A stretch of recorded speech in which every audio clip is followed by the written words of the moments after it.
June 1987, a peaceful revolution led to the birth of South Korea's Sixth Republic, which safeguarded democracy for 37 years after the 1988 reform. Since 1988, South Korea faced many challenges, but kept standing strong, slowly gaining recognition as a rising world-class nation. Like all systems, the Sixth Republic had its limits.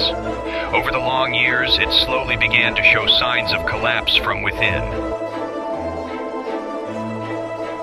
On the night of December 3, 2024, President Yoon's declaration of martial law left a deep scar on a society already torn by growing chaos. After President Yoon was impeached on December 12th, the nation became deeply divided. The conflict between supporters and opponents pushed politics to extremes. 1 year later, on April 4th, 2025, the Constitutional Court's ruling shattered national unity and plunged the country into a state of anarchy. In this situation, the Sixth Republic lost control over nearly all of South Korea, except for parts of the capital, Seoul. Across the country, various militias and warlord factions emerged, pushing the nation into a grave and desperate crisis. To make matters worse, the military broke from its chain of command, and the president's death triggered the collapse of the legitimate Sixth Republic.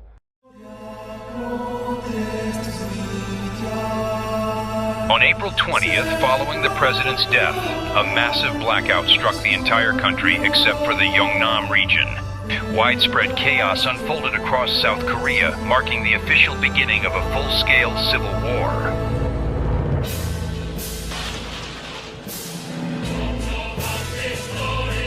Right after the presidency was vacated, South Korea split into 3 major factions and dozens of smaller ones.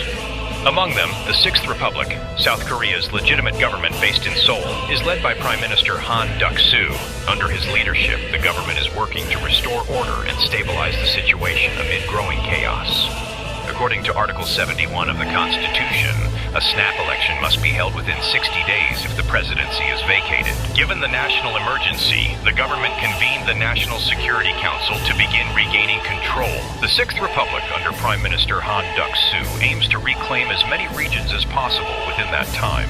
Through the early election, the government seeks to restore its lost legitimacy and re-establish constitutional authority. It also plans to defeat the rebel forces in the south and fully rebuild the government of the Republic of Korea.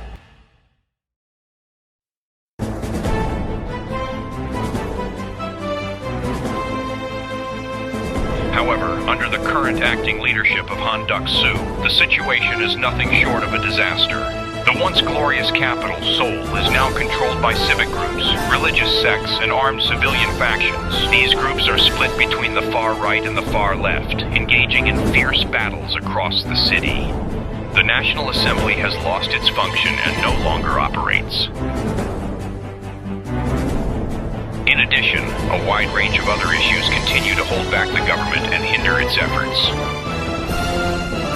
Despite everything, the government will not give up and is determined to rebuild the nation through alternative measures. The government will task the NSC with exercising emergency legislative powers to take control of the unfolding crisis. Its first mission will be to unite pro-government militias and restore order within the fractured national military. The Sixth Republic will use the unified military forces to launch its first major campaign toward national restoration.